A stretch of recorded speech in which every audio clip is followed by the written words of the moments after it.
सौरभ एक दिन मेरे यहाँ आया है ना, भी पूछ रहा था, गुरुजी चेला बनने के लिए क्या क्या करना पड़ेगा। हमने कहा चेला बनना तो बड़ा कठिन है बच्चा, क्या करना पड़ेगा। हमने गाय खिलाना पड़ेगा, खेती करनी पड़ेगी, झाड़ू देना पड़ेगा, हमारी सेवा करना पड़ेगा और भिक्षा भी मांगना पड़ेगा। कहा कि तब हमारी जब मन होगा तब तुझे ज्ञान बताएंगे, नहीं होगा तो नहीं बताएंगे। कहा कि तो बड़ा कठिन है, ये काम नहीं होगा। यानी तब गुरु बनने के लिए क्या करना पड़ेगा। हमने गुरु बनने के लिए कुछ नहीं करना पड़ेगा। गुरु जी के आसन पर जाकर बैठ जाओ, कुछ अनाप शनाप बोलने लगो, ऑर्डर देने लगो, बस गुरु बन जाएगा। तो कहा कि तब तो यही आसान है गुरु जी, हम यही कमा करेंगे। हमने कहा हाँ, गुरु बनना आसान है, समझ गया तुम लोग ही ना। गुरु बनना इस देश में सबसे आसान है, शिष्य बनना सबसे टफ है। इसीलिए गुरु गोविंद सिंह ने शिष्य बनाया है, सिख बनाया। सिख का उल्टा, सिख ही शिष्य है। कहा कि शिष्य बनो, गुरु मत बनो। शिष्य जब बनेगा, सेवा करेगा, सुमिरन करेगा, ध्यान करेगा, तप करेगा, सेवा करेगा, तुम्हारा शरीर निखर जाएगा। दान देगा, तुम्हारा धन निखर जाएगा। सुमिरन करेगा, तुम्हारा मन निखर जाएगा। और ध्यान करेगा, तुम्हारा आत्मा निखर जाएगा। तुम स्वतः कब गुरु बन जाएगा यह तुम्हें ही पता नहीं चलेगा।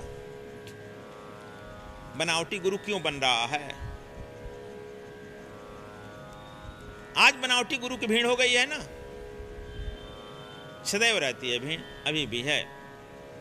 तो जब तक से हम लोग अपने कर्तव्य पथ के लिए अगर गति नहीं करेंगे ठीक,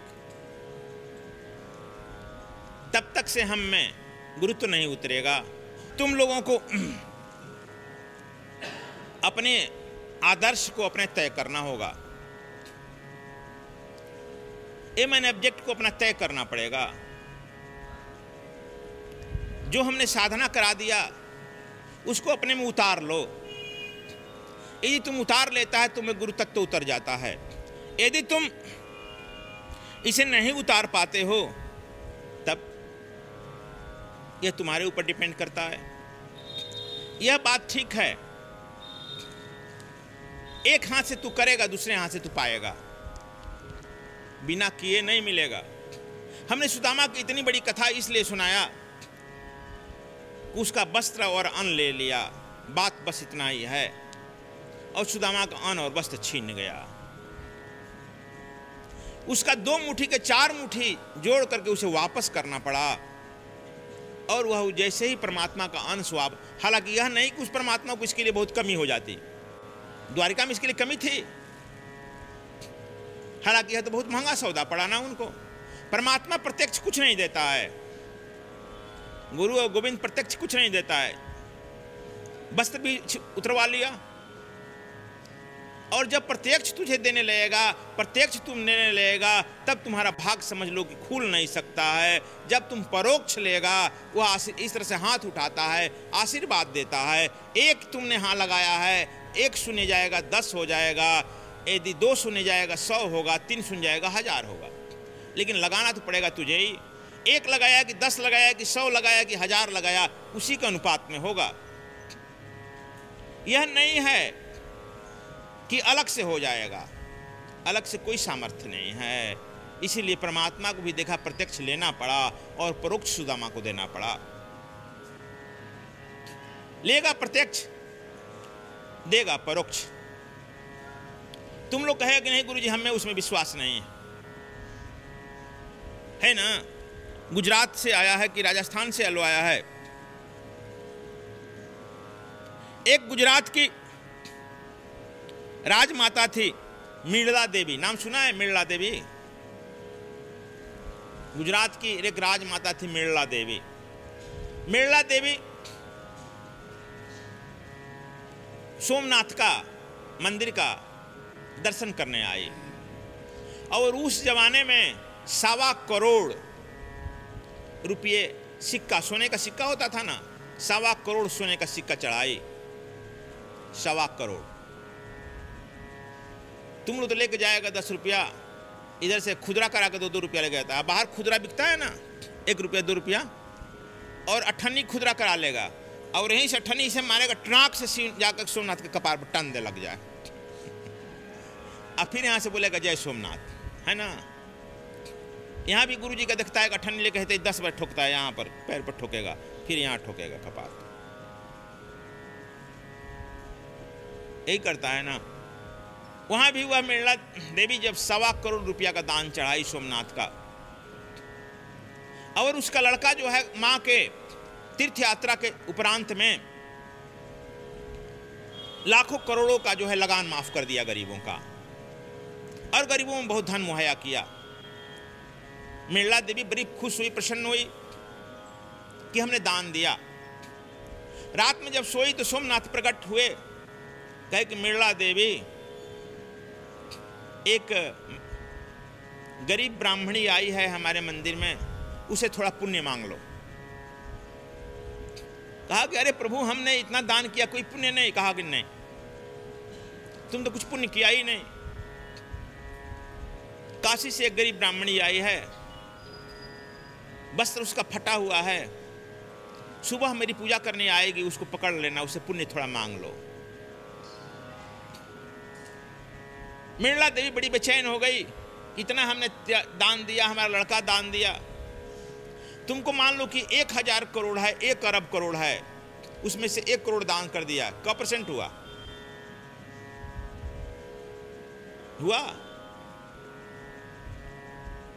तुम लोगों मान लो 1 लाख रुपया महीना मिलता है, गुरु जी के यहाँ ले आकर 10 रुपये चढ़ा दिया, 100 रुपये चढ़ा दिया, क्या % हुआ? मृणला देवी यह समझ गई कि मैं बहुत दे दिया। सुबह अपने नौकर चाकरों से कही खोजने के लिए, कौन ब्राह्मणी है उसको खोजो। वह ब्राह्मणी देखी कि भीड़ भाड़ में उसको कमांडो थोड़ा लगा रहेगा, फटा वस्त्र में अपने जा रही थी, उसको पकड़ा, लोग पकड़ करके ले आए महारानी के यहाँ। महारानी कही कि ब्राह्मणी, तुम बहुत पुण्यात्मा हो, तुम अपना पुण्य दे दो, कुछ जितना हमसे लेना चाहते हो ले लो। कहा कि अरे यार, हम कौन पुण्य किए, और पुण्य यदि कुछ हुआ भी तो मैं पैसे पर क्यों बेचूं? कहा कि तूने पुण्य क्या किया है? कहा कि मैं क्या पुण्य किया हूं, काशी से पैदल चली हैं, मांगते खाते यहाँ पहुंच गई। कहा कि अच्छा, दान क्या किया? कहा कि सुबह सुबह हमको आधा किलो सत्तू एक आदमी दान गया था, दे गया था। कहा कि दान लिया, दिया क्या? कहा कि आधा किलो सत्तू जो मिला था देवी जी, आधा किलो में से 1 पाव सत्तू हम चढ़ा दिए सोमनाथ पर। 1 किलो चढ़ाने, आधा किलो में 1 पाव चढ़ाने का मतलब 50% हो गया ना दान। रानी से हो गया दान ज्यादा। और जो 1 पाव बचा देवी जी, उसमें से आधा पाव मैं गरीबों को बांट दी। आधा पाव बचा ना, मैंने 2 छटाक में 1 छटाक चिटियों को दे दिया, और 1 छटाक हम इस गिलास में पानी डालकर, नमक डालकर घोर कर पी लिए हैं। कितना % दान हो गया? कहा कि यही मेरा दान है। कहा कि तुम्हारे इतने छोटे से दान को काशी सोमेश्वरनाथ ने देख लिया। कहा कि वह तो चिट्ठी के पर में घुंघुट बजता है, वह भी वह सुनता है। चिट्ठी चलती है, वह भी सुनता है, वो भी, उसका भी अकाउंटेंट है, जोड़ता है, घटाता है, जोड़ता है ना। वह कही कि ठीक है, तुम जितना पैसा लेना चाहो हमसे मुद्रा ले लो, अपना पुण्य बेच दो। कहा कि मैं गरीब ब्राह्मणी हूं, और क्रय विक्रय का हिसाब मैं नहीं जानती हूं, खरीदना बेचना नहीं जानती हूं। महारानी जी आप श्रेष्ठ हैं। और चली गई। रात में सपना देखी, फिर सोमेश्वर कहे कि अरे नहीं खरीदा। कहा कि बेची नहीं। अरे उसको बुलाओ, बेचने का मतलब उसको बुलाओ, उसका पेट नहीं भरा है, कई दिन से भूखे आ रही है, जो उसको मिलता है दान वह बांट देती है। वही आधा कनवा, 1 कनवा, उसमें कनवा होता था ना, मैंने 50 ग्राम में छातू घोर घोर के नमक पानी पी लिया, हड्डी बच गई है, उसको तू साड़ी पहनाओ, भोजन कराओ और इसे तुम उसका दान खरीद सकते हो। महारानी सुबह पुनः उसको बुलाए, पुनः वह भी पैर छुई, उनको स्नान कराई, कपड़ा पहनाई और भोजन कराई। जब कोई महान दानी होता है, महान कार्य करता है, इसका मतलब कोई महान कार्य कर रहा होगा, उस महान कार्य करने वाले में आपकी जितनी सहभागिता हो जाती है वह पुण्य खरीद लेना होता है। अब महान कार्य जब बीत जाता है तब आपके पास पैसा भी रहेगा तो आप खरीदने में सौदा नहीं रहेगा। गुरु नानक देव जब लेकर गए हैं 20 रुपया ना, और रेणु जी को जंगल में देखते हैं तो कहते हैं बाला अभी पैसा भी है, सौदा भी है, बड़ा यह सौदा ठीक है, क्यों न खरीद लें। पिताजी कहते हैं कि सस्ता सौदा खरीदना महंगा बेचना, इससे सस्ता सौदा मिलेगा। यह सौदा गुरु नानक समझ रहे हैं, लेकिन बाला नहीं समझ रहा है, बाला के समझ में नहीं आ रहा है। प्रत्येक मूर्ख आदमी चतुर आदमी को समझाता है, बाला मूर्ख और इस सृष्टि का सबसे तेज तरार प्रतिभा संपन्न व्यक्ति नानक को समझाने का चेष्टा कर रहा है। ऐसा सौदा मत खरीदिए, शायद घाटा का सौदा है। नानक देव कह रहे हैं कि तो फायदा का सौदा है, इसे फायदा वाला सौदा ही नहीं दिखाई पड़ेगा। और 20 रुपया का ही सौदा हुआ, 20 का 20 रुपया दाव पर लगा दिए। कहते हैं कि ना नहीं तुम समझता है, अभी मेरे पास पैसा है, सौदा भी है, कल यदि पैसा भी रहेगा सौदा नहीं रहेगा तो मैं क्या खरीदूंगा। इसलिए नानक देव पूरा का पूरा सौदा पे अपना दाव लगा देते हैं, और नानक देव पूरा दाव पर लगाते हैं, इसलिए पूर्ण परमात्मा को वह उपलब्ध हो जाते हैं।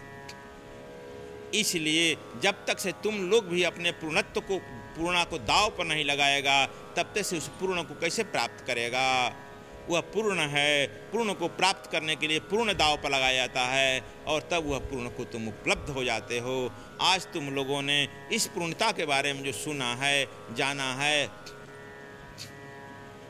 इसलिए आप लोगों को सुनने, जानने और देखने के लिए बहुत बहुत धन्यवाद देंगे।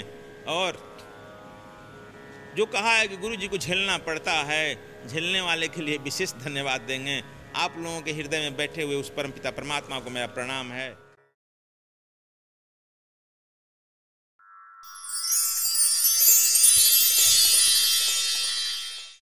मैं अमितोष सिंह, जन्मदाता का नाम गुरविंदर सिंह। अब जो मेरे पिता हैं परमात्मा स्वरूप सदगुरु स्वामी कृष्णानंद जी महाराज। मेरा जन्मस्थली पटियाला, और अब मैं सदगुरु धाम आश्रम में रह रहा हूँ। मैंने डिवाइन सीक्रेट साइंस आचार्य जेपी जी से सीखी थी। तो जब नए नए आया तो मुझे बहुत क्यूरियोसिटी थी। जब मैं सीक्रेट साइंस की साधना करनी शुरू करा तो हम लोग एक स्कूल में रह रहे थे, जहाँ पे मेरे पेरेंट्स को घर मिला हुआ है, तो वहाँ पे रह रहे थे। तो वो एक जगह है अनंतपुर साहिब, वहाँ पे युद्ध हुआ था। तो एक दिन क्या हुआ, साधना कर रहा था, तो साधना करके जैसे ही मैं उठा तो बाहर गया। रात को 11:30 बजे का टाइम होगा उस टाइम पे। तो गया तो देखा इतने हजारों हजार लोग ग्राउंड में भरे पड़े हैं। बहुत बड़ा ग्राउंड, 10 ग्राउंड है हमारे, तो 10 के 10 ग्राउंड जितने भी हैं सारे लाइट से भरे पड़े हैं। तो मैंने कहा यार गजब है, ये क्या हुआ। तो मैंने अपने माता जी को बोला कि देखिए कुछ हो। कहते कुछ भी नहीं है, ऐसे तरह वहम है। तो मुझे उस दिन से फिर 1-2 बार और भी हुआ। ये लोग डरते थे कि प्रेत है, ये है वो है, तो मैं ऐसे ही बता देता था कि है ये है वो है, इसका नाम ये है। कभी कभी तो बात भी कर लेता। मुझे छोटे होते से एक बंदा दिखता था, पर जब मैंने दीक्षा ली तो उसके बाद दिखना बंद हो गए। तो कहते थे कोई पूर्वज थे तुम्हारे। मैं कहा अच्छा। तो जब हमारी नाना जी की भी डेथ हुई थी तो उनके भी 1-2 बार मेरे दर्शन हुए थे सूक्ष्म शरीर में, जब आत्म शरीर में थे वो। और सीक्रेट फिर मैं आचार्य हरशरण जी हैं जलंधर में, तो मैं उनके पास गया। मैंने कहा यार कि देखिए आचार्य जी, मुझे लगता है कि मेरा वहम बहुत बढ़ता जा रहा है। कहते क्यों, क्या बात हो गई, तेरी तो साधना इतनी अच्छी चल रही है। मैंने कहा नहीं वो ऐसे ही मुझे लग रहा है कि दिखता है मुझे ये है वो है। तो कहते चल अच्छा तेरा एक टेस्ट लेता हूँ, ध्यान कर। मैंने ध्यान किया, कहते ये सिंबल लगा, ये कर, जैसे जैसे बताते हैं कि करता गया। अब कहते बता, उन्होंने एक USA में मुझे नाम बता दिया, गुरप्रीत नाम का बंदा है, उसकी माता जी का नाम ये है, बता वो किस जगह पे है, इस टाइम क्या कर रहा है, कैसा उसकी शक्ल है, कैसा वो है। तो मैंने उसी टाइम ध्यान किया और बता दिया। तो आश्चर्यचकित हुआ कि हाँ मुझे दिखता है, पर फिर भी, पर हाँ जब से मैं आश्रम में आया हूँ ना, तो मुझे कुछ दिखता है। वो कहते हैं ना कि परमात्मा के पास जब चले जाओ, गुरु के पास चले जाओ, वो आपके सब चीज़ें छीन लेता है, और फिर इतना देता है कि जितना दे ही कोई सोच भी नहीं सकता। वो अपने हम लोग जो हैं अहंकार अपने पास पाल लेते हैं, हम इतने अहंकारी हो जाते हैं उन छोटी छोटी चीज़ों में। ये बहुत दिखना, ये करना, वो करना, रिद्धियाँ सिद्धियाँ बहुत छोटी छोटी चीज़ें हैं। हमें हमारा बेसिक एम है कि हमने परमात्मा को प्राप्त करना है, हमने भौतिक जगत में भी सफलता प्राप्त करनी है और स्पिरिचुअल वर्ल्ड में भी सफलता प्राप्त करनी है। बेसिकली हम अपने अंदर परमात्मा को, परमपिता परमात्मा को पाना चाहते हैं, तो गुरु अपने लायक बनाता है। स्वामी श्री जी की अद्वितीय रचनाएं। कुंडलिनी जागरण दिव्य गुप्त विज्ञान के माध्यम से अपनी कुंडलिनी को जागृत करें, देखें, जाने, सचित्र वर्णन है। शिव नेत्र, आपको भी तीसरा नेत्र है। उस नेत्र के खुलते ही इस जगत और उस जगत का सारा पर्दा हट जाता है। रहस्यमय लोक, सूक्ष्म जगत के रहस्यों का आंखों देखा वर्णन, आप भी उन लोकों की यात्रा कर सकते हैं। लोक परलोक, यह लोक जितना सत्य है उतना परलोक भी सत्य है। अपने पितरों से मिलें। स्वर से समाधि, अपने स्वर के माध्यम से ही समाधि को उपलब्ध हो सकते हैं तथा इस जगत में भी सफलता प्राप्त कर सकते हैं। यंत्र मंत्र रहस्य, अचूक मंत्रों से अपने असाध्य उद्देश्यों को भी साध्य बना सकते हैं। बुद्धों का पथ, योगियों की आत्मकथा, इस मार्ग पर चलकर आप कैसे बुद्धत्व को प्राप्त कर सकते हैं, भारतीय मनीषियों ने इसे कैसे प्राप्त किया, उसका वर्णन है।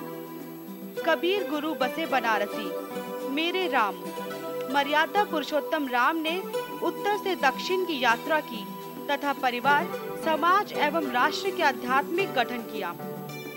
शिव तंत्र, विज्ञान भैरव पर आधारित शिवत्व को प्राप्त करने की कला। एक ओमकार, गुरु नानक देव की जपजी साहब की पौड़ी एक ध्यान की तकनीक है जिसे आप चलते फिरते भी ध्यान को उपलब्ध हो सकते हैं। दिव्य गुप्त विज्ञान, इस विधि से एक दिन में आपके अंदर शक्तिपात के द्वारा सिद्धता उतारी जा सकती है। सांसारिक कार्यों में सफल होते हुए समाधि में उतर सकते हैं। सद्गुरु टाइम्स, इसके माध्यम से स्वामी श्री द्वारा विभिन्न जगहों पर दिए गए आशीर्वचन एवं साधना जाने। स्वामी कृष्णायन जी महाराज द्वारा अन्वेषित दिव्य गुप्त विज्ञान सीखने के लिए और स्वर योग साधना शिविर में सम्मिलित होने के लिए आप संपर्क कर सकते हैं। सद्गुरुधाम आश्रम मुख्यालय H243 कुंवर सिंह नगर, नीलोठी मोड़, नांगलोई, दिल्ली 110041। संपर्क सूत्र 011-283-61513, 09868886830, 09872999766।